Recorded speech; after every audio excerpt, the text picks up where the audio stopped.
Left-wing candidate Michelle Bachelet has been elected Chilean president for a second time by a wide margin, with almost all the votes counted. Ms. Bachelet had 62% against 38% for Evelyn Matthei, a former minister from the governing centre-right coalition. Ms. Bachelet first served from 2006 to 2010. But under Chile's constitution she could not stand for a second consecutive term. She narrowly missed out on outright victory in the first round last month. In her victory speech, Ms. Bachelet, 62, said she would carry out deep reforms needed in Chile, but she assured voters she would do so responsibly. Today in Chile we're in the majority and it's time we moved forward to fulfill the dream we all have, to again believe in ourselves, and to believe that there's strength in unity, she said. I am proud to be your president-elect today. I am proud of the country we've built, but I am even more proud of the country we will build. Ms. Bachelet is now set to become the first leader in Chile to serve 2 terms since the military rule of General Augusto Pinochet from 1973 to 1990. Upon hearing the news,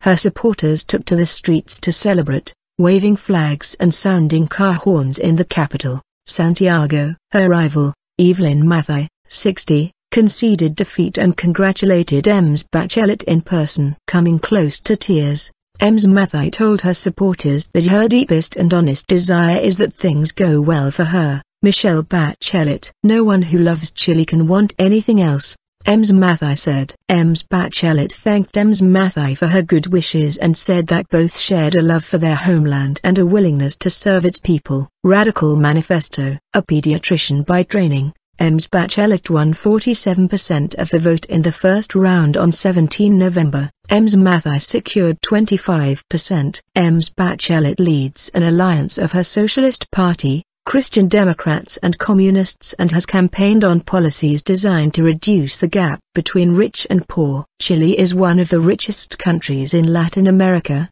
but millions have staged protests over the past few years to push for a wider distribution of wealth and better education. Ms. Bachelet wants to increase taxes to offer free university education and reform political and economic structures dating from the dictatorship of Gen Pinochet. Her manifesto this time is much more radical than before. The BBC's Gideon Long in Santiago reports. Ms. Bachelet was constitutionally barred from serving a second successive term but was very popular when she left office. Ms. Matthei entered the race after 2 candidates of the centre-right alliance resigned earlier this year, one for alleged financial irregularities, the other one after struggling with depression. She called for a continuation of the policies of outgoing President Sebastián Pinera, asserting that Chileans are better off now than when he came to power 4 years ago. Shared childhood. As children in the 1950s, the current rivals were neighbors and used to play together on the airbase where their fathers, both Air Force generals, worked. Ms. Matthei's father, Fernando, rose through the ranks to run a military school. Michelle Bachelet's father, Alberto, had a job in the socialist administration overthrown by Gen Pinochet in the 1973 coup. He died in 1974 of a heart attack